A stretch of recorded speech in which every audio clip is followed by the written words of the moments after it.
সুস্বাস্থ্যের জন্য অত্যন্ত প্রয়োজন। আজ world slip day. Make sleep health a priority, এই বিষয়কে কেন্দ্র করে আমাদের আজকের গোল টেবিল আলোচনা। আমি শুরুতেই ডাক্তার গোলাম সারোয়ার লিয়াকত হোসেন ভূঁইয়া, আপনার কাছে আমি জানতে চাইব যে আসলে এই স্লিপ ডেটা আমরা কেন পালন করি, আর পিছনের লক্ষ্য আর উদ্দেশ্যটা কি? আজ বিশ্বব্যাপী পালিত হচ্ছে World slip Day. World slip Day যেটা 2008 থেকে ওয়ার্ল্ড স্লিপ সোসাইটি এই দিবসটি তাৎপর্য তুলে ধরার জন্য দিবসটি পালনের সিদ্ধান্ত নিয়েছে। সেই প্রেক্ষিতে প্রতি বছর মার্চ মাসের তৃতীয় শুক্রবার এই দিবসটি পালন করা হয়।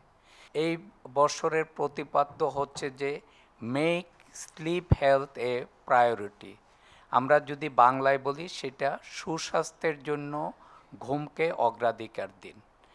সেই উদ্দেশ্য পালনের সেটা হলো যে আমরা কিছু সচেতনতা বিশ্বব্যাপী চিকিৎসক এবং মানুষের মধ্যে সচেতনতা তৈরি করা। এর মাঝে হচ্ছে প্রথমে যেটা সুস্বাস্থ্যের জন্য ঘুমের প্রয়োজনীয়তা। সেকেন্ড আমরা বলতে পারি পরিমিত ঘুমের অভ্যাস। আমরা সবাই জানি যে প্রত্যেকটা প্রাপ্ত বয়স্ক মানুষের দৈনিক কমপক্ষে 7 থেকে 9 ঘন্টা ঘুমের অভ্যাস করতে হবে, সেটা পরিমিত ঘুমের অভ্যাস। আরেকটা জিনিস যেটা মোস্ট ইম্পর্টেন্ট সেটা হলো যে ঘুমের সময় যে যে সমস্যাগুলি হয় সেগুলিকে চিহ্নিত করা এবং চিহ্নিত করে তার প্রতিকার এবং ক্ষেত্র বিষয়ে চিকিৎসার ব্যবস্থা করা, সেই সম্পর্কে একটা মানুষের মধ্যে বিশ্বব্যাপী সচেতনতা তৈরি করার জন্যই আমাদের এই দিবসটি পালন করা হয়। এর পাশাপাশি আমরা কিছু জিনিস যে ঘুমের সাথে কিছু জিনিসের সম্পর্ক আছে। যদি আমরা একটা পরিমিত ঘুম না হয় সেই ক্ষেত্রে আমাদের মনোযোগের ব্যাঘাত ঘটে, তারপরে কর্মক্ষমতা হ্রাস পায়, কমে যায়, তারপরে কনসেন্ট্রেশন থাকে না, যার ফলে আমরা বিভিন্ন রকমের সমস্যায়, বিশেষ করে দেখা যাচ্ছে যে যেগুলি এক ধরনের কাজ এগুলিতে খুব সমস্যা করে। আমরা একটা রোড ট্রাফিক অ্যাক্সিডেন্টের একটা প্রধান কারণ আমরা ঘুমজনিত সমস্যাকে দায়ী করি। দেখা যাচ্ছে যে নর্মালের চাইতে 3 গুণ থাকে আরটি এর সম্ভাবনা থাকে, এবং যেগুলি মোটর বাইক অ্যাক্সিডেন্ট এগুলিতে বলে যে 9 টাইমস মানে ইনক্রিজ রিস্ক থাকে যাদের স্লিপ রিলেটেড কোনো ডিসঅর্ডার থাকে।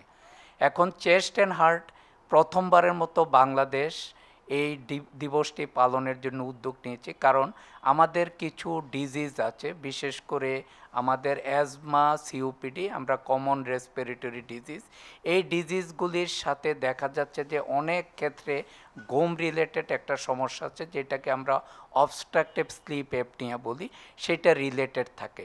সেই ক্ষেত্রে যদি অবস্ট্রাকটিভ স্লিপ অ্যাপনিয়ার চিকিৎসা না করা হয় সেই ক্ষেত্রে অ্যাজমার কন্ট্রোল হবে না, এবং সিওপিডির পেশেন্টদের দেখা যাচ্ছে যে মাইল্ড ডিজিজও অনেক বেশি উপসর্গ হয়।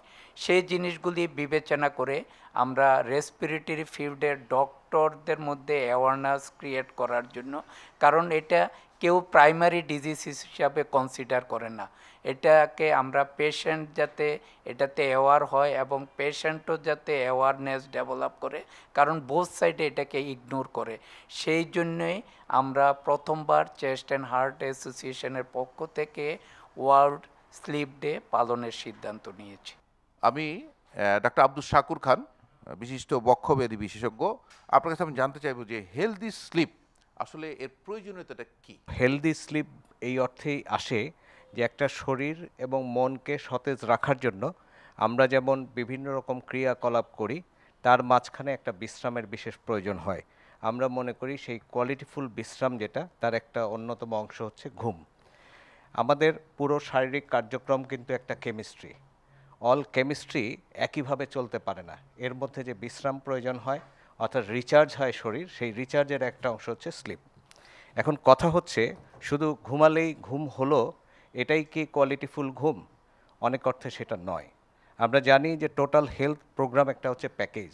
আমাদের কিন্তু মেডিকেল সায়েন্সে সবসময় বলা হয় যে আমরা যখন কোনো চিকিৎসা প্রদান করব তার ফলাফলটা কেমন পাচ্ছি সেটা যেন আমরা রিভিউ করি। রিভিউটা এই জন্যই আসে যে আমার দেয়া যে চিকিৎসা বা ব্যবস্থা সেটা কতটা কার্যকর হচ্ছে। অনেকাংশে আমরা যখন দেখি যে আমরা অনেক ক্ষেত্রে কিন্তু এই ঘুমের ব্যাপারটাকে আমরা এড়িয়ে যাই। অনেকগুলো ক্রনিক ডিসঅর্ডারের সাথে এই স্বাস্থ্য সম্পন্ন ঘুম বা সুস্বাস্থ্যের ঘুম যেটা বলবো, কোয়ালিটি ঘুম, সেটা থাকে না। তো স্লিপ ডিসঅর্ডার হলে টোটাল বডি কেমিস্ট্রি চেঞ্জ হয়। আমরা যদি শুধু ব্লাড থেকে চিন্তা করি তাহলে অক্সিজেন কার্বন ডাইঅক্সাইডের মাত্রার যে সামঞ্জস্য এটা কিন্তু ঘুমের মাধ্যমে অনেকটা কিন্তু মেনটেন হয়। যখনই ক্রনিক এই স্লিপ ডিসঅর্ডার হয় তখন ওই কেমিস্ট্রিতে চেঞ্জ আসলে বডির সমস্ত অর্গানের মধ্যে চেঞ্জ আসে, বিশেষ করে হার্টের মধ্যে চেঞ্জ আসে, ব্রেইনে চেঞ্জ আসে, লাংসের আর্টারিতে চেঞ্জ আসে। যে চেঞ্জ আসার জন্য আমরা বাহ্যিকভাবে কতগুলো কিন্তু ফলাফল পাই। যেমন আমরা ইদানিং দেখব সকালে উঠলে অনেকেরই মেজাজ খারাপ থাকে। হয়তো এটার পিছনে একটা কারণ আছে, কোয়ালিটিফুল ঘুম হয়নি। কারণ ঘুম যখন কোয়ালিটি সম্পন্ন হবে না তখন কিন্তু তার মেজাজ সকালবেলা থাকবে খারাপ এবং একই সাথে হেডেক হতে পারে। আরেকটা কথা বলবো যে ক্রনিক যদি ঘুমের ডিস্টার্ব হয় সেখানে যদি কার্বন ডাইঅক্সাইড রিটেনশনের কোনো সুযোগ থাকে, যেমন অবস্ট্রাকটিভ স্লিপ অ্যাপনিয়া, তাহলে সেটা কিন্তু আমাকে পরবর্তীতে ভাস্কুলার ডিসঅর্ডারে নিয়ে যাবে, অর্থাৎ পালমোনারি হাইপারটেনশন, কর পালমোনারি ইত্যাদি ডেভেলপ করবে। এই সমস্ত অ্যাসোসিয়েশনের কারণে ক্রনিক ডিসঅর্ডারগুলো যখন আমরা ফোকাস করে ট্রিট করি, ঘুমকে যখন আমরা ইগনোর করি, তখন আমরা কিন্তু ফলাফলে প্রাপ্ত রেজাল্ট যেটা আশা করব সেটা আসবে না। সেই অর্থে আমি বলবো একটি মানুষকে বা একটি জীবনকে সুন্দরভাবে সামনের দিকে এগোতে হলে প্রত্যেকটা অর্গানকে সঠিক রাখতে গেলে যে সমস্ত আমরা যেমন আহার গ্রহণ করি, বিশ্রাম নেই, ঔষধ গ্রহণ করি, সেই ক্ষেত্রে ঘুমটা কোয়ালিটিফুল হচ্ছে কিনা সেটা একটা ইম্পর্টেন্ট বিষয়। আরেকটা জিনিস আমরা বলবো, ইদানিংকালে আমাদের বিভিন্ন কারণে স্মৃতিভ্রম হয়। আমরা যেটাকে ডিমেনশিয়া বলি, আর্লি ডিমেনশিয়া, লেট ডিমেনশিয়া, অনেক কথাগুলো বলি। এই ক্ষেত্রে ঘুমের যে একটা ব্যাপক মানে ইম্পর্টেন্স আছে এটা আমি বলতে চাই। কারণ কোয়ালিটিফুল ঘুম যখন হবে না তখন আমাদের যে মনস্তাত্ত্বিক জগৎ যেটা আছে সেখানে আমাদের dementia, early dementia, late dementia যেটাই বলি, সেই ধরনের ডিমেনশিয়াও দেখা দেয়। সেই অর্থে আরও একটু বলতে হবে যে স্ট্রোক, আমরা যে বলি হার্টের স্ট্রোক বলি, ব্রেনের স্ট্রোক বলি, এই ক্ষেত্রে কোয়ালিটিফুল ঘুমেরও কিন্তু একটা প্রভাব আছে। তো আমরা যেমন প্রেশারকে কন্ট্রোল করব, ডায়াবেটিসকে কন্ট্রোল করব, ক্রনিক আদার ডিজিজকে ফোকাস করে কন্ট্রোল করব, হেলদি লাইফ লিড করতে গেলে কোয়ালিটিফুল ঘুমের ইম্পর্টেন্স আছে।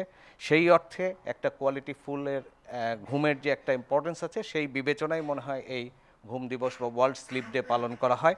সেই ক্ষেত্রে আমরা যারা বিভিন্ন শাখায় কাজ করি, রেসপিরেটরি ফিজিশিয়ান আছি, আমাদের এখানে নাক কান গলা বিশেষজ্ঞ আছে, অন্য আছে, সেই সমন্বয়ে আজকে গোল টেবিল বৈঠক হচ্ছে। কারণ স্লিপ সকল সিস্টেমকে কিন্তু কম বেশি এফেক্ট করে। আমাদের জাতীয় বক্ষবিধি ইনস্টিটিউট হাসপাতালের সম্মানিত পরিচালক অধ্যাপক ডাক্তার মোহাম্মদ দেলোয়ার হোসেন স্যার, আপনার কাছে জানতে চাইব আসলে ঘুমের সমস্যাগুলো কি? আসলে দেখা গেছে কম বেশি 80 ধরনের বিভিন্ন ডিফারেন্স অফ স্লিপ ডিসঅর্ডার থাকে। এর মধ্যে আমরা আমাদের এই লাইফে কোনো না কোনো সময় কোনো না কোনো পরিমাণ এই স্লিপ ডিসঅর্ডার বা ঘুমের রোগে ভুগছি।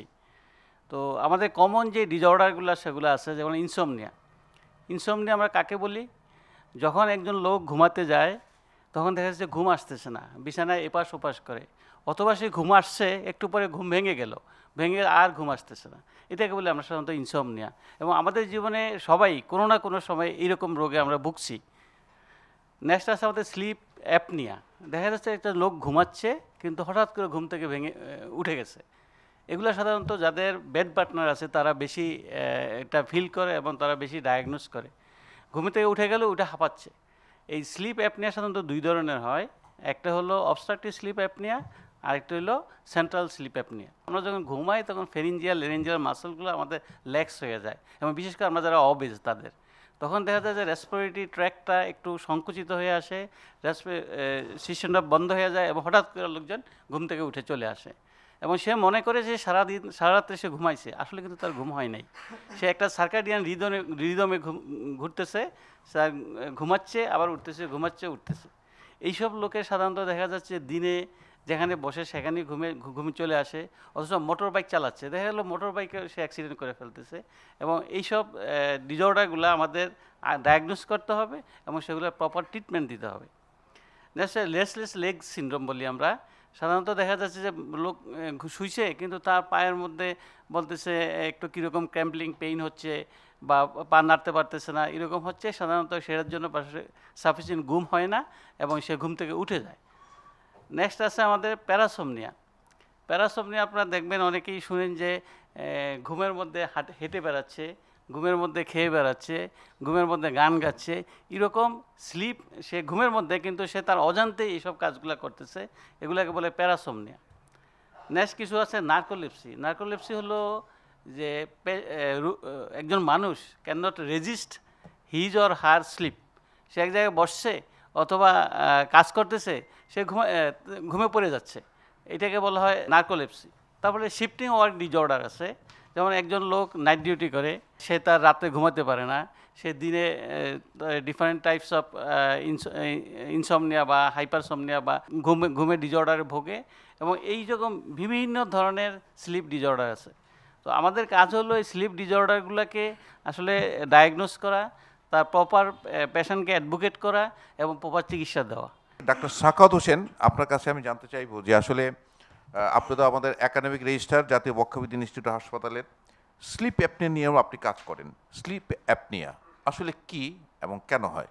আমি যদি খুব সহজ ভাষায় বলতে যাই যে স্লিপ অ্যাপনিয়া এটা একটা ব্যাধি বা একটা ঘুমের রোগ, ঘুমের একটা ব্যাধি, যেখানে হয় কি পেশেন্ট রাতেরবেলা যে ঘুমের ব্যাঘাত ঘটে, সে কিছুক্ষণ পরপর ঘুমবে, তার ঘুম ভেঙে যাবে এবং সে আবার ঘুমিয়ে পড়বে, আবার তার ঘুমের ব্যাঘাত ঘটবে, সে ঘুম জেগে যাবে।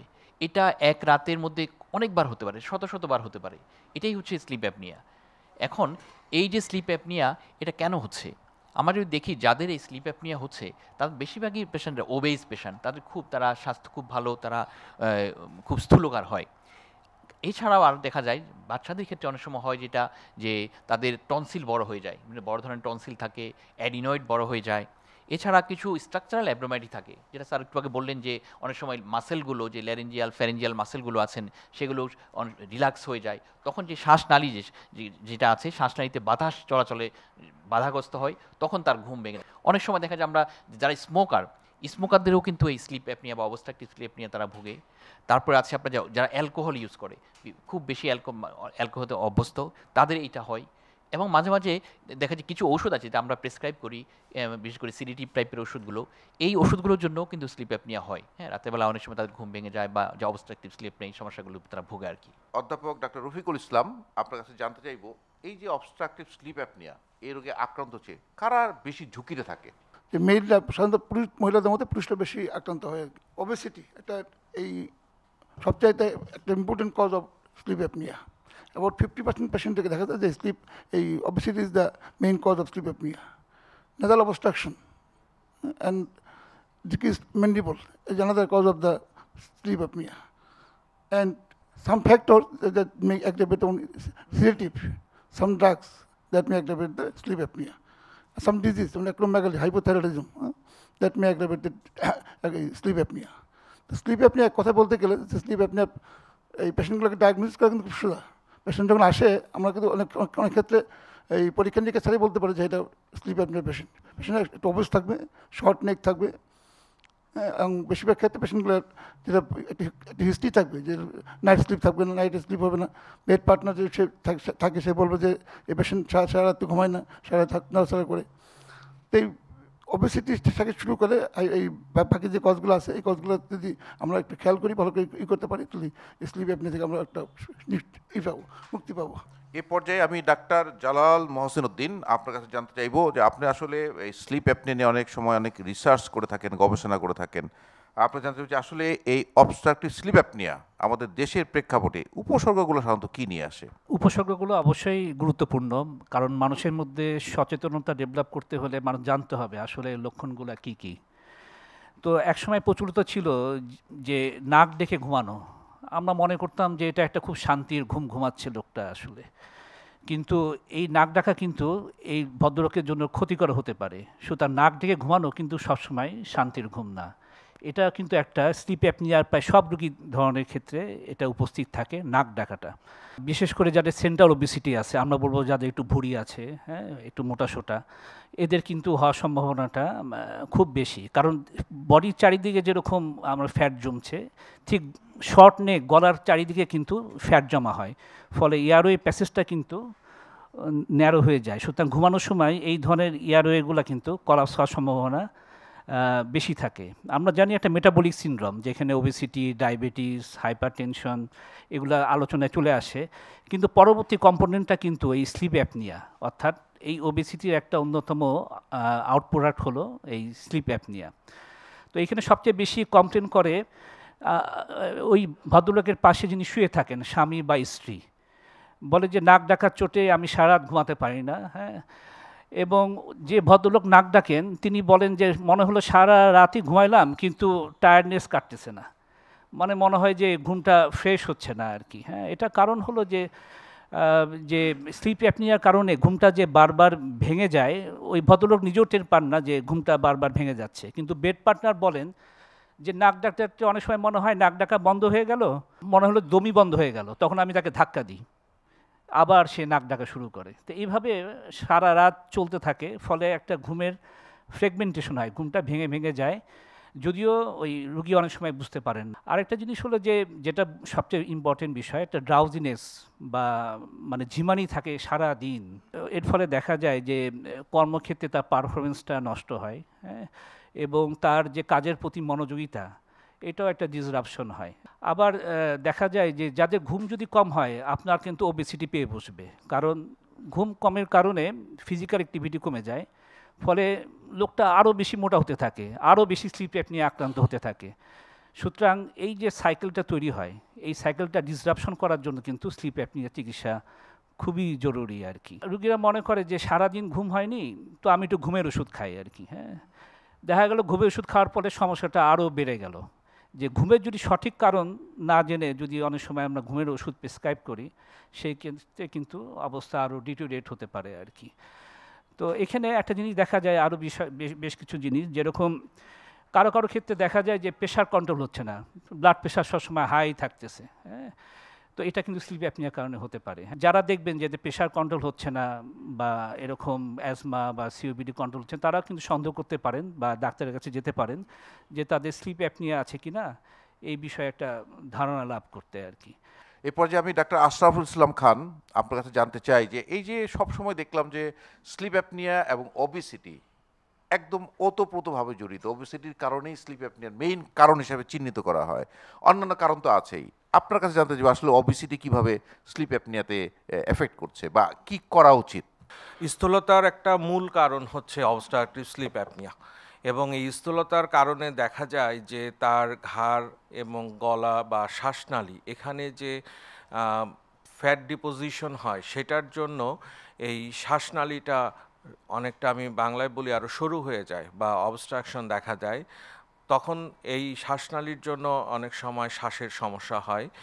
তো স্থূলতার সবসময়ই একটা অবস্ট্রাকটিভ স্লিপ অ্যাপনিয়ার কারণ, এবং এই স্থূলতার জন্য আরও কিছু সমস্যা বা ওবেসিটির জন্য আরও কিছু সমস্যা পেশেন্টের দেখা দেয়। অনেক সময় দেখা যায় যে তার ফুসফুসের যে ক্ষমতা, লাং ক্যাপাসিটি, তার যে ফুসফুসের যে ভলিউমগুলো থাকে সেটাও কমে যায়, এবং মাসল ফ্যাটিগের জন্য লাং ক্যাপাসিটিটা রিডিউসড করে। এছাড়া তার মেকানিক্যাল যে কাজগুলো ফুসফুসের, সেটাও এই ফ্যাট ডিপোজিশনের জন্য মাসল গুলো সব দুর্বল হয়ে যায়, এবং সেখানে বিশেষ করে যখন যে একজন স্লিপ অ্যাপনিয়া রোগী বিছানায় ঘুমানোর জন্য যায়, শুয়ে থাকে, তখন তার শ্বাসনালীটা এই মেকানিক্যাল কারণে আরও বেশি সরু হয়ে যায় এবং তার শ্বাসকষ্ট দেখা দেয়, এবং সে অনেক সময় বুঝতেও পারে না যে তার এই শ্বাসকষ্টটা কেন হচ্ছে। এবং যখনই শ্বাসকষ্ট হয় তখনই তার ঘুম ভেঙে যায়, সে উঠে বসে, কিছুক্ষণ জেগে থাকে, শ্বাস নেয় ভালো মতো, আবার স্বাভাবিক মনে হয়, আবার শুয়ে পড়ে, আবার দেখা যায় কিছুক্ষণ পরেই তার আবার শ্বাসকষ্ট শুরু হয়, উঠে বসে। এই স্থূলতার কারণেই দেখা যাচ্ছে যে তার মধ্যে আমরা যে ইনফ্লামেটরি মেডিয়েটরসগুলো বলি, হরমোন, সেগুলো অনেক বেড়ে যায়। আসলে স্থূলতা এবং অবস্ট্রাকটিভ স্লিপ অ্যাপনিয়া এটা হলো মানে দুটোর সাথে মানে পরিপূরক। একটা দেখা যাচ্ছে যে ওজন বেড়ে যাচ্ছে, স্থূলতা হচ্ছে, যে কারণে স্লিপ অ্যাপনিয়া হচ্ছে। আবার অনেক সময় স্লিপ অ্যাপনিয়া হচ্ছে যাদের, তাদের কর্মক্ষমতা কমে যায়, সেখান থেকেও তাদের দেখা যায় আরও বেশি তারা মোটা হয়ে যাচ্ছে, আরও বেশি স্থূলতা দেখা দিচ্ছে, সেখান থেকে তার এই সমস্যাটা আরও বেড়ে যাচ্ছে। তো এভাবেই আসলে ওবেসিটি এবং অবস্ট্রাকটিভ স্লিপ অ্যাপনিয়া দুটো খুবই পাশাপাশি চলছে, এবং চিকিৎসার সময় দেখা যায় ওবেসিটি এবং দুটোরই একই সাথে একইভাবে চিকিৎসা দিতে হয়, যেন একজন স্থূলতা মানুষ যখনই বাড়ে তখন যেন সেই সমস্যাগুলো না পড়ে। যে ফিজিশিয়ান বা কনসাল্টিং ডক্টর আছে তাকে দুটো জিনিসই একসাথে খেয়াল করতে হয়। এই পর্যায়ে আমি ওএসের জটিলতা কি হয় এবং কেন হয়, একটা স্লিপ অ্যাপনিয়া পেশেন্টের কমপ্লিকেশন কি হয়, আমি ডাক্তার মোহাম্মদ মামুনুর রশিদ আপনার কাছে জানতে চাই। আমি বলতে পারি যে এটা একটা সাইলেন্ট কিলার ডিজিজ। পেশেন্ট কিন্তু সমস্যাটা ফিলই করে না যে আমার এরকম একটা সমস্যা হচ্ছে, আমি দিনের বেলা ঘুমাচ্ছি, আমার কনসেন্ট্রেশন দিতে পারছি না, কাজকর্মে ব্যাঘাত হচ্ছে, এ সত্ত্বেও আমি নিজে এটা ফিল করছি না, ডাক্তারের কাছেও কমপ্লেন করছি না, যাচ্ছি না। এবং অনেক সময় আমরা ফিজিশিয়ানরাও খুব বেশি নিজের সিস্টেমের উপরে বেশি জোর দেওয়ার কারণে অনেক সময় আমরা নিজেরাও একটু আনঅ্যাওয়ার থাকি। এই জন্যই আমরা বলি যে এটা সাইলেন্ট কিলার কেন।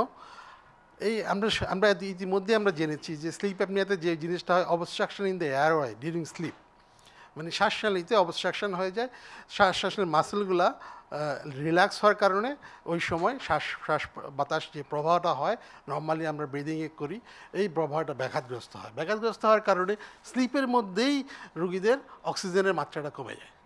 নর্মালি সবারই স্লিপের মধ্যে কিছু ফিজিওলজিক্যাল চেঞ্জ আসে, যখন স্লিপ অ্যাপনিয়া হয় তখন এই চেঞ্জগুলো অনেক বেশি অ্যাগ্রাভেট হয়। একই সাথে যখন ওবেসিটি থাকে এবং অন্য কোনো লাং ডিজিজ থাকবে তখন ইজিলি কার্বন ডাইঅক্সাইডও জমা হয়ে যায়। এটা দুটা লিথাল সমস্যা যে পেশেন্টের রেসপিরেটরি ফেইলিউর ডেভেলপ করে ডিউরিং স্লিপ এবং আফটার এনি ট্রিগার ফ্যাক্টর। এই প্রবলেমটা রেসপিরেটরি ফেইলিউর ডেভেলপ করে আলটিমেটলি ডিউরিং স্লিপ। যে সমস্ত পেশেন্টগুলোতে আগে থেকে অ্যাজমা বা সিওপিডি আছে তাদের ক্ষেত্রে প্রবণতাটা অনেক বেশি মাত্রায় দেখা যায়। আরেকটা স্লিপ অ্যাপনিয়াতে একটা সমস্যা হয়, পেশেন্টের যে স্লিপের যে আমরা ফ্র্যাগমেন্টগুলো বলি, আমরা REM sleep very important for the relaxation of the মানে হার্ট এবং ব্রেইন মাসকুলার রেস্টের জন্য র্যাম স্লিপটা খুব ইম্পর্টেন্ট।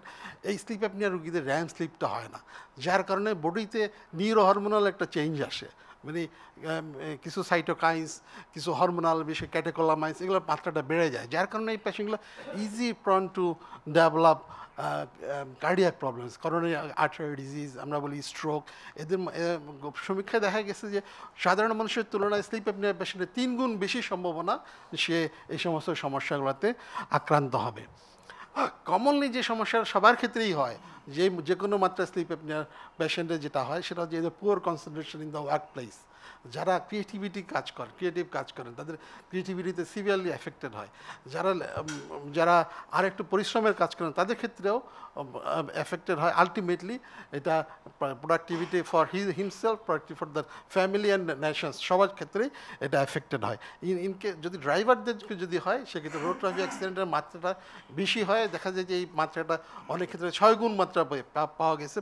অনেক সময় আমরা দেখি যে কিছু কিছু পেশেন্ট ইন স্লিপ, যে পেশেন্ট রাত্রেবেলা স্লিপের মধ্যে আগে একটা প্রি এক্সিস্টিং কিছু হার্ট ডিজিজ অথবা লাং ডিজিজ ছিল, রাত্রেবেলায় হাইপোক্সিমিয়ার কারণে কিন্তু ডিউরিং স্লিপ পেশেন্ট কিন্তু মারাও যেতে পারে এই রেসপিরেটরি ফেলিউর এবং কার্ডিয়াক প্রবলেমগুলোর কারণে। এরকম একটা লিথাল প্রবলেম, এই জন্য আমরা বলি যে sleep apnoea is a disease of silent killer disease. এখন আমি ডাক্তার মোহাম্মদ ফেরদৌস ওয়াহিদ আপনার কাছে জানতে চাই যে আমরা অবস্ট্রাকটিভ স্লিপ অ্যাপনিয়া আমরা নিশ্চিত হব কি করে, কি পরীক্ষা নিরীক্ষা আপনারা করে থাকেন, বা এই পরীক্ষা নিরীক্ষা আমাদের দেশে অ্যাভেলেবল কিনা এবং সহজলভ্য কিনা? ডাক্তার ফেরদৌস ওয়াহিদ।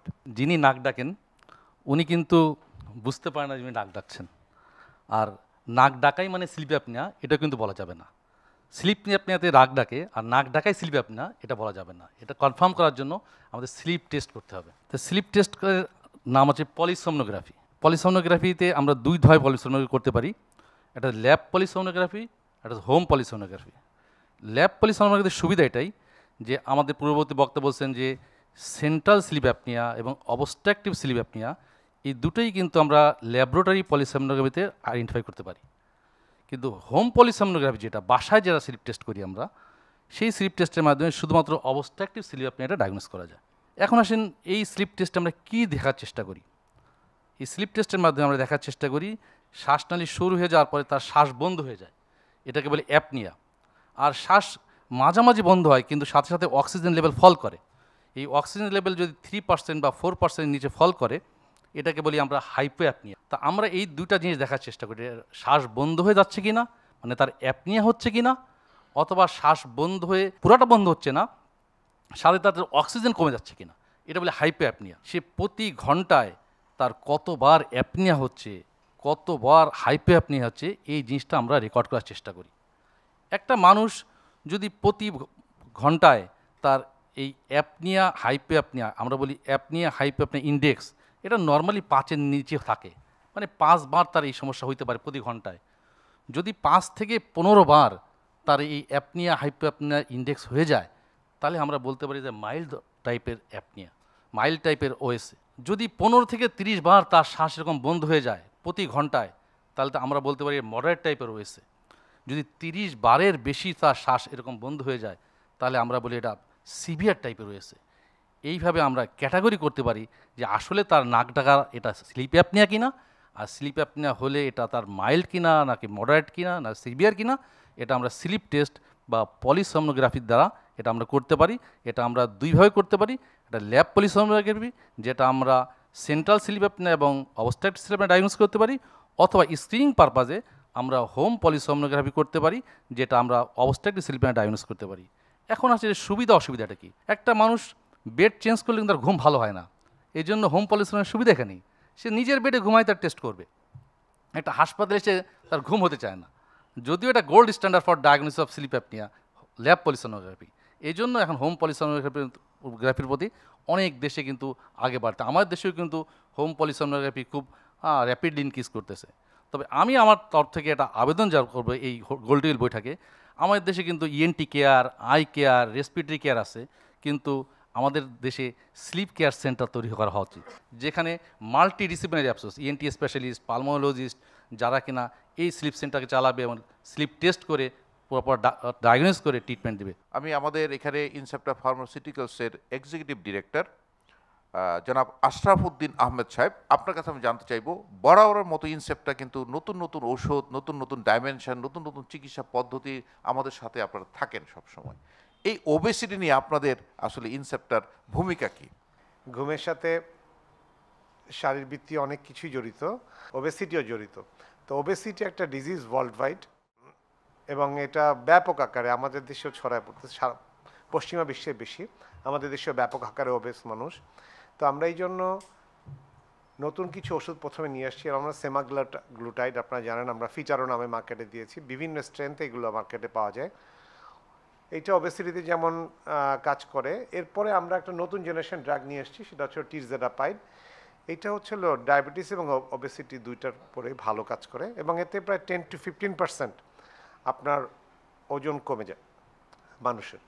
এবং এইটা তেমন কোনো সাইড ইফেক্টের প্রোফাইল না, খুব একটা সাইড ইফেক্ট দেখা যায় না, কিছুটা ক্ষুধামন্দা, এবং ক্ষুধামন্দা হওয়াটাই আসলে এর মূল কারণ, এইভাবেই এটাকে ট্রিটমেন্ট করা হয়। একটু বমি বমি ভাব লাগতে পারে, এবং এটা প্রথম 2 মাসেই, 2 থেকে আড়াই মাসের মধ্যেই উইকলি একটা ডোজ ইঞ্জেকশন, প্রথম 2 থেকে আড়াই মাসের মধ্যে মানুষের 10 থেকে 15% ওজন কমে যায়, এবং খুবই রিজনেবল প্রাইসে আমাদের দেশে আমরা এটা মার্কেট করি। এবং আমরা আশা করি, এবং এটা দিয়ে অনেক ভালো রেজাল্ট আসতেছে, অনেক মানুষই এটা নিয়ে উপকার পেয়েছেন। আমরা আশা করি আপনারা এই জিনিসটা বিবেচনা করবেন যে ওবেসিটি যদি নিয়ন্ত্রণ করতে হয় এই ওষুধ অনেক উপকার আসবে। খাদ্য নিয়ন্ত্রণের পাশাপাশি, ব্যায়ামের পাশাপাশি ওষুধ অনেক কাজে লাগবে, এবং ভবিষ্যতেও আরও যত নতুন নতুন ড্রাগ আসবে আমরা আশা করব সেগুলো আমরা অন্তপক্ষে বাংলাদেশের মার্কেটে সহজলভ্য করার চেষ্টা করব। আমরা অত্যন্ত আনন্দিত, আমাদের সাথে আছেন জাতীয় নাক কান গলা ইনস্টিটিউটের পরিচালক প্রফেসর ডক্টর হাসান জাফর রিফাত। আপনাকে আমি অনুরোধ করব যে ইএনটি রোগগুলো কিভাবে স্লিপ অ্যাপনিয়াকে প্রভাবিত করে একটু বলার জন্য। ইএনটি রিগার্ডিং যে বিষয়গুলো আছে, যেমন আমাদের এই যখন এই দেখা যায় আমাদের খুব কমনলি আমাদের পেশেন্টদের মধ্যে আসে যে আপনার এই নেজাল সেপ্টামের ডেভিয়েশন, হ্যাঁ, খুব গ্রস লেভেলে যদি ডেভিয়েশন থাকে তার এমনিতেই কিছুটা অবস্ট্রাকটিভ ফিচার তার থাকেই নাকে, হ্যাঁ। সেকেন্ডারি হচ্ছে যে আমাদের যখনই দেখা যায় যে কোনো ধরনের অ্যালার্জেন, যেমন ডাস্ট অ্যালার্জি, হ্যাঁ, মোস্ট কমনলি, অথবা কোল্ড অ্যালার্জি, যখন এক্সপোজারে আসি আমাদের টার্মিনেটগুলো আমরা জানি যে নাকের ভিতরে অনেকগুলা 3টা গ্রুপ অফ টার্মিনেট থাকে, রাইট লেফট। তো এই দেখা যায় যে টার্মিনেটগুলো হাইপারট্রফি হয়, এবং হাইপারট্রফি হয়ে সে আরও স্পেসটাকে অবস্ট্রাকশন করে দেয়, ব্লক করে দেয়। তো ওই পর্যায়ে যাওয়ার পরে এটা হচ্ছে জেনারেলাইজড। আমাদের ছোটো বাচ্চাদের ক্ষেত্রে একটা খুব কমন ডিজিজ আছে যেটা আমরা বলি যে আবার ন্যাজোফ্যারিঞ্জিয়াল টনসিল অথবা এডিনয়েড, হ্যাঁ। তো এটা আমাদের বাংলাদেশে খুব কমন হয়, কারণ হচ্ছে যে আমাদের এই ট্রপিক্যাল কান্ট্রিতে শীতের প্যাটার্নটাই ওইরকম, এবং আপনার এই ইয়ের কারণে বাচ্চাদের আপনারা যারা পেডিয়াট্রিশিয়ান থেকে শুরু করে চেস্ট ফিজিশিয়ান বা যারা আপনারা দেখেন যে প্রচুর এই নিউমোনিয়ার পেশেন্ট আসে, এরা প্রত্যেকেই কিন্তু কম বেশি এই এডিনয়েডে সাফার করে, হ্যাঁ। তো ওইখানে একটা অবস্ট্রাকটিভ ফিচার আসে।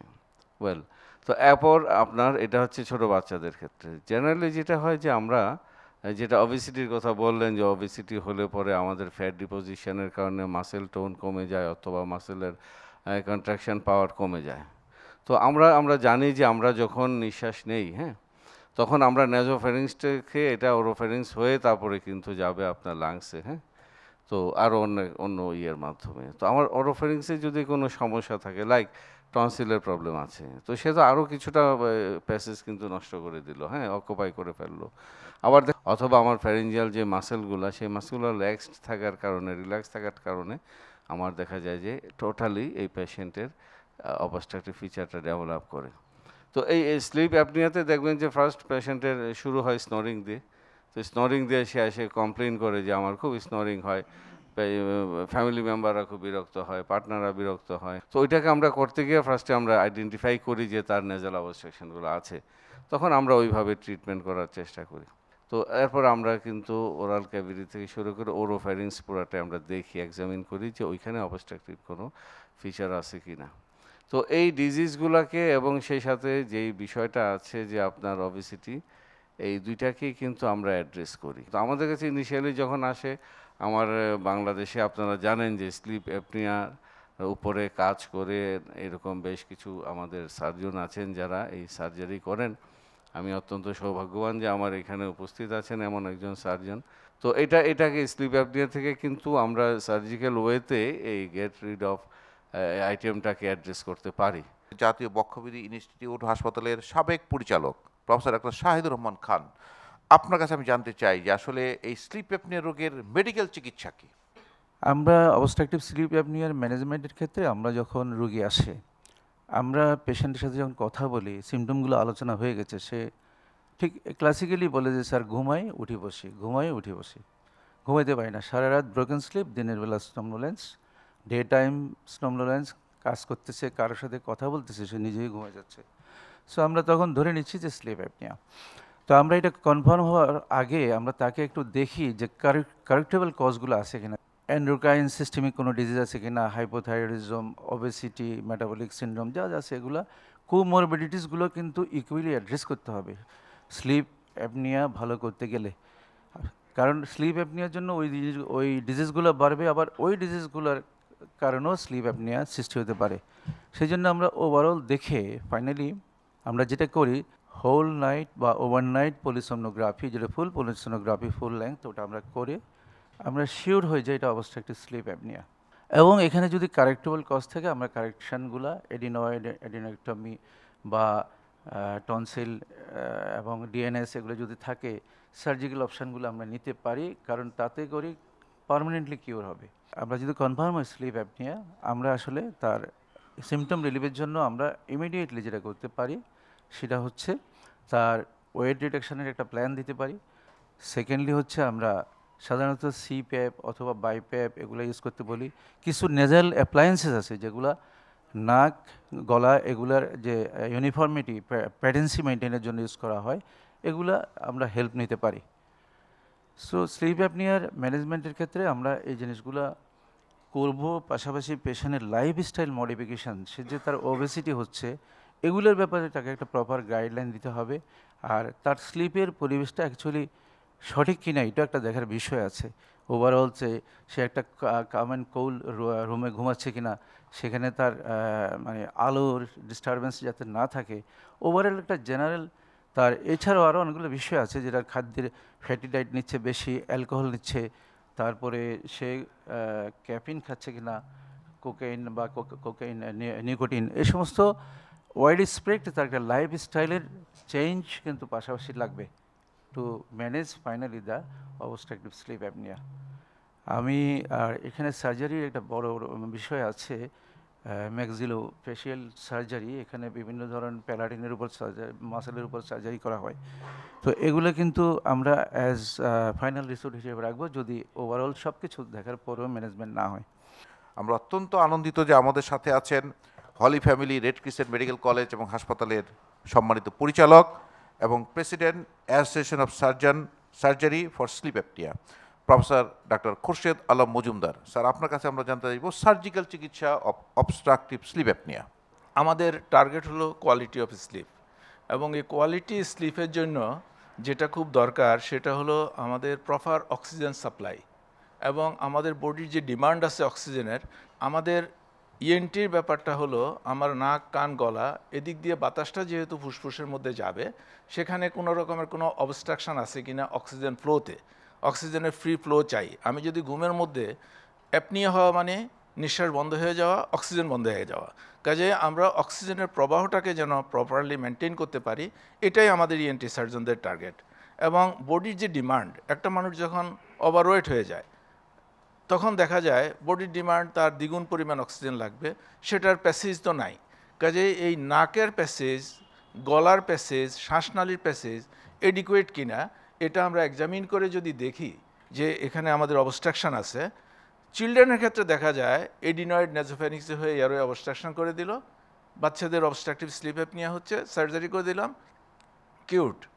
অ্যাডাল্টের ক্ষেত্রে দেখা যায় নাকের মধ্যে ডেভিয়েশন আছে, অ্যালার্জির কারণে মাংসগুলা স্ফীত হয়ে আছে, পলিপ আছে, টার্মিনেট হেপাট্রোপি থেকে শুরু করে অনেক ডিজিজ হয়। প্যালেটের এখানে কারো কারো কনস্টিটিউশনালি এয়ার প্যাসেজটা একটু ন্যারো, ওনারা এভাবে তৈরি হয়েছেন, অথচ উনি আস্তে আস্তে রিলেটিভলি সুখে থাকতে থাকতে খাওয়া দাওয়া হয়ে মোটা হয়ে বডির ডিমান্ডটা বেড়ে গেল। কাজেই এই ডিমান্ড এবং সাপ্লাই এই দুটার মধ্যে যে কমপ্লিট হলো, যে demand is not adequate, supply is less, তাহলে এটাকে ওভারকাম করা হলো সার্জারির আমরা করে থাকি।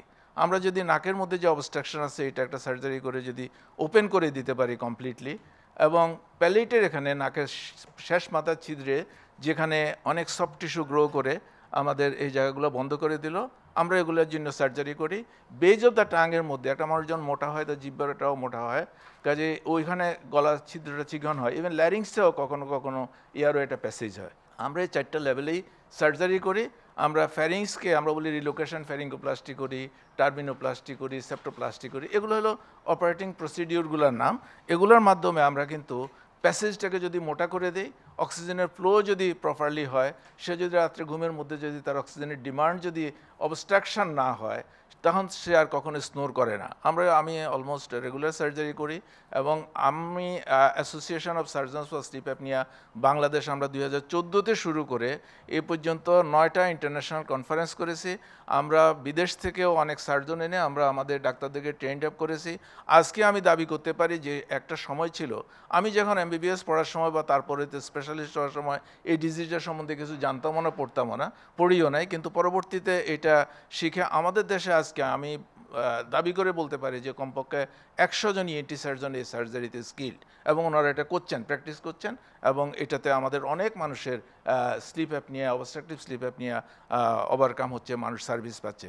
এক সময় আমরা শুধু ডেভিয়েটেড নেজাল সেপ্টাম দেখে এটুকুর কথাই চিন্তা করতাম, আজকে কিন্তু আমাদের প্যালেটে, বেজ অফ দ্য টাঙ্গে সার্জারি এবং কোঅবলেশন এবং নিউয়ার টেকনোলজিস, রেডিও ফ্রিকোয়েন্সি, আদার মানে এভিনিউজ এসে আমাদের এই জিনিস এখন অনেক অনেক উন্নত পর্যায়ে আমরা এই জিনিসটা করছি, এবং আমাদের পেশেন্টরা, এই স্লিপ অ্যাপনিয়ার পেশেন্টরা, অবস্ট্রাকটিভ স্লিপ অ্যাপনিয়ার পেশেন্টরা, কিন্তু এখানে একটা জিনিস সবার জন্য কিন্তু মোটেই সার্জারি না। সার্জারি আমি যদি বলি, আমি যত পেশেন্ট দেখি অবস্ট্রাকটিভ স্লিপ অ্যাপনিয়া, তার মধ্যে ম্যাক্সিমাম 10% পেশেন্ট হয় যারা সার্জারির জন্য সুইটেবল, আর বাকিরা আমরা রেসপিরেটরি ফিজিশিয়ানদের কাছে বা রেফার করি যে আপনারা এটার মেডিকেল ট্রিটমেন্টই মেইন। ওজন কমানো তো অবশ্যই ওই দুটার মধ্যে কমপ্লিট ওভারকাম করার জন্য খুবই দরকার। কাজেই গুরুত্বপূর্ণ কথা এটুকুই যে আমরা মেকানিক্যাল অবস্ট্রাকশনটা ওভারকাম করার জন্যই সার্জিক্যাল ট্রিটমেন্টটা, এবং it is very suitable for young patients. যারা এইজের মধ্যে 60-65-এ তো আর সার্জারি করা থাকে না, ওনাদেরকে আমরা সিপ্যাপ মেশিনের কথা বলছেন আপনি। কনসেপ্টটা হলো যে এই যে এয়ার প্যাসেজটা আছে ন্যাচারালি ওপেন করে দেই আমরা সার্জারি করে, তাহলে নিঃশব্দে পেশেন্ট ঘুমাবে এবং সুন্দরভাবে চলতে পারবে। আর যদি ওনার জন্য সার্জারি করার সুযোগ না থাকে তাহলে সিপ্যাপ মেশিন একটু প্রেশার দিয়ে আমাদেরকে অক্সিজেন দেয়। কাজে একটা ন্যারো প্যাসেজ দিয়ে আমরা যদি প্রেশারে অক্সিজেন দিই তাহলে সে এডিকুয়েট অক্সিজেন সাপ্লাই হলো, তার আর অ্যাপনিয়া হলো না, অক্সিজেন ডিসেচুরেশন হলো না, সে সকালে ঘুম থেকে উঠে fresh sleep, good quality of life, daily ওয়ার্কসের কনসেন্ট্রেশন, ড্রাইভিংয়ে কোনো অসুবিধা নেই। এবং আমি কথাটা মনে করে দিতে চাই যে আমি আমাদের সোসাইটি থেকে উদ্যোগ নিয়ে আমাদের বাংলাদেশে এখন যে ড্রাইভিং লাইসেন্স নিতে গেলে আপনি ওই ফর্মে দেখবেন যে স্লিপ স্টাডি করা ছাড়া অথবা আপনার ঘুমের সমস্যা আছে কি না এটার একজন ডাক্তার থেকে সার্টিফিকেট ছাড়া এখন আর কারো ড্রাইভিং লাইসেন্স হয় না। এটা আমরা বিআরটি এর সাথে ইয়ে করে আলটিমেটলি এটা আমরা করতে পেরেছি। ইটস এ পজিটিভ অ্যাডভান্সমেন্ট যে আমরা এই পর্যায়ে chest and heart association of বাংলাদেশের সম্মানিত সভাপতি ডাক্তার মোহাম্মদ জহুর ইসলাম শাকিল ভাইকে জানতে চাইবো যে আসলে চেস্ট অ্যান্ড হার্ট অ্যাসোসিয়েশন থেকে অ্যাওয়ারনেসমূলক আর কি কর্মসূচি নেওয়া যায়, আর পাশাপাশি আজকের গোল টেবিল বৈঠকের সমাপনীর টানার জন্য আমি অনুরোধ করছি।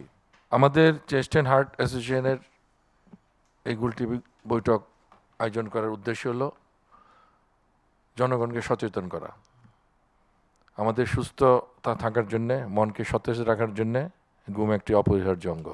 আজ আমাদের এই ঘুমের ব্যাঘাতের জন্যে আমাদের দৈনন্দিন কাজকর্ম সামাজিকভাবে এবং অর্থনৈতিকভাবে অনেক ক্ষতিগ্রস্ত হই। বর্তমান আধুনিক জীবন ব্যবস্থা ঘুম ব্যাঘাতের একটা অন্যতম কারণ। সামাজিক যোগাযোগ মাধ্যম দেখা, টেলিভিশন দেখা এবং মোবাইল ব্যবহার রাতে, এটাও কিন্তু একটা ঘুম ব্যাঘাতের কারণ। এতে আমাদের শারীরিকভাবে আমাদের ক্ষতিগ্রস্ত হয়। আমাদের বাচ্চারা যারা রাতে দেখেন তাদের স্কুলে যথাসময় উপস্থিতি, তাদের পারফরমেন্স এবং আমাদের নিজেদেরও ঘুমের ব্যাঘাত হয়। এই জন্য এই ব্যাপারে আমাদের দৃষ্টিপাত করতে হবে। ঘুম ব্যাঘাত হলে যেটা হয়, 3টি পর্যায়ে ক্ষতিগ্রস্ত আমাদের প্রভাব পড়ে। একটা হলো ব্যক্তিগত পর্যায়ে, সামাজিক পর্যায়ে এবং অর্থনৈতিক পর্যায়ে। ব্যক্তিগত পর্যায়ে আমাদের যে কর্মক্ষমতা কমে যায়, স্মরণ শক্তি কমে যায়, আমাদের শারীরিকভাবে আমরা অসুস্থ থাকি, যার জন্য আমাদের দৈনিক কর্মঘণ্টাও আমরা কমে যায়। যারা ড্রাইভিং করেন, যারা শ্রমিক, তাদের দুর্ঘটনাজনিত কারণে তাদের পঙ্গুত্ব বরণ করতে হয় এবং মৃত্যুবরণ করতে পারে। এতে যেটা হয়, সামাজিকভাবে একটি পরিবার ক্ষতিগ্রস্ত হয়। একটি স্টাডিতে দেখা গিয়েছে যে অর্থনৈতিকভাবে এর জন্য একটা বিরাট ক্ষতি দেশের উপর পড়ে। 19 সালের একটি স্টাডিতে দেখা যায় যে ঘুমের ব্যাঘাত এবং এই দুর্ঘটনাজনিত কারণে দেশের অর্থনীতিতে, বিভিন্ন দেশের অর্থনীতিতে বিলিয়ন বিলিয়ন ডলারের ক্ষতি হয়েছে। তার মধ্যে একটি স্টাডিতে দেখা যায় আমেরিকায় প্রায় 400 বিলিয়ন ডলারের তারা ক্ষতিগ্রস্ত হয় ঘুমের ব্যাঘাত এবং এর জনিত কারণে, ক্ষতিগ্রস্ততার কারণে। এরকম সব দেশেই হয়। আমাদের চেস্ট অ্যান্ড হার্ট অ্যাসোসিয়েশন আজকের এই গোল টেবিল বৈঠক আমি মনে করি যদি সচেতনতা বৃদ্ধি করতে পারি, জনগণের মধ্যে সচেতনতা বৃদ্ধি হয়, আমাদের চিকিৎসকদের মাধ্যমে যদি ঘুমের চিকিৎসা হয় এবং রোগগুলোর যদি চিকিৎসা হয়, এর যদি সামান্য উপকার হয়, তাহলে আমরা মনে করি যে আমাদের আজকের এই গোল টেবিল বৈঠক সার্থক। আমরা যেন গণসচেতনমূলক আরও কর্মসূচি নিতে পারি, আমাদের এই প্রচেষ্টা থাকবে এবং আগামী দিনে আমরা এই বিষয়ে আরও কাজ করব এবং এই ব্যাপারে সবার সহযোগিতা চাই। এবং আমরা ইনশাল্লাহ আমাদের গণসচেতনতা বৃদ্ধির মাধ্যমে আমাদের ঘুমের প্যাটার্ন ব্যক্তিগত পর্যায়ে, সামাজিক পর্যায়ে আমরা সেটা সচেতনতা বৃদ্ধি করতে পারবো, তাহলে আমাদের এই আয়োজন সফল হবে। আমি আবারও সবাইকে ধন্যবাদ জানাচ্ছি।